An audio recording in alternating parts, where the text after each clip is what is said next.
예, 연화심님께서 올려주신 종목입니다. 벌써 이 뭔가 필명에서 느껴지는 종교의 느낌. 불교 쪽이신 것 같으네요. 예. 유한양행 올려주셨는데요. 48,000원에 매수를 하셨네요. 예, 비중은 10%를 들고 계시는데, 궁금한 점은 추가 매수가 가능한 건지, 그리고 유한양행도 좀 길게 가져가실 생각인가 봅니다. 이 중기 전망은 어떤지 이 부분에 대해서 궁금해하고 계십니다.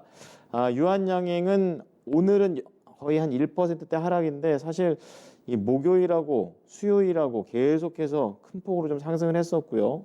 오늘 같은 경우에는 이 마일스톤 기술료와 관련된 돈을 좀 받았다라는 내용들이 나와주고 있습니다.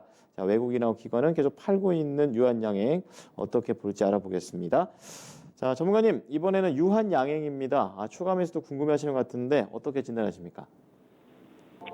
예, 유한양행은 이제 그 제약 바이오 중에서 실적으로, 그러니까 이쪽 바이오 제약 중에서 어떤 종목들은 뭐 실적도 안 나오는데 굉장히 막 그 주가가 센 애들이 있고, 어떤 종목들은 이렇게 유한양행처럼 실적이 좀 나오는 이제 이런 종목인데, 보면은 주가 흐름을 보게 되면은 이제 뭐 그렇게 뭐 옆으로 횡보하는 듯한, 기대보다 좀 많이 안 가는 듯한 느낌을 주는 이런 종목들이 있습니다.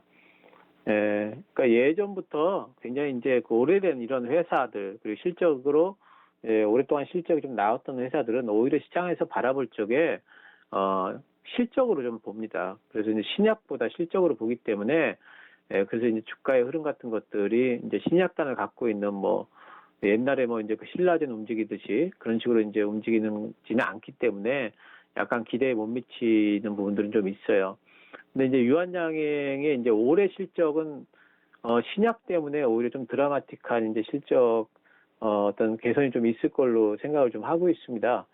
작년도 영업이익이 125억이었고 그 전에 비해 가지고 75%나 지금 영업이익이 감익이 됐거든요. 근데 이제 올해는 이 회사가 보통 보면은 뭐 2016년도에 978억, 2017년도에도 880억, 점점 실적이 줄었어요. 2018년도에 500억, 작년도에는 125억 줄었습니다. 그래서 이 회사가 좀 이제 망해가는 거 아니냐, 이제 영업이익만 보면. 이제 그런 생각이 들 정도인데, 근데 올해는 다시 실적 회복이 됩니다. 아마 이제 700억 이상은 할 것 같고요. 그 이유는 뭐냐면은, 지난번에 이제 기술 수출 해난 부분에 대한 마일스톤이 이제 들어옵니다. 마일스톤이라는 것은 기술 수출을 해놨을 적에 단계별로 하나씩 단계가 진행될 때마다 이제 예정되어 있던 돈이 입금이 되는 거죠. 그래서 이제 그런 부분들이 올해가 들어올 거고, 그 레이저 티닙이 이제 그 기술 수출이 좀 됐었으니까 이제 그런 부분들, 또 레이저 티닙의 중장기적인 성장성, 이런 부분들, 거기서 로열티 받게 돼 있고, 이런 부분들 생각을 해본다면은 올해는 좀 이익이 좀 잘 나올 것 같고, 그렇다면은 올해는 주가가 어느 정도 좀 올라가 주지 않을까, 이런 생각을 해볼 수가 있는데, 근데 이 회사가 2016년도에 978억 할 때도 작년도 125억 했고요. 978억 2016년도에 그때 고가가 57,500원이거든요. 그래서 올해 뭐 700억 좀 넘을 것 같은데 주가가 여기 이상 올라가기는 좀 힘들 것 같고요.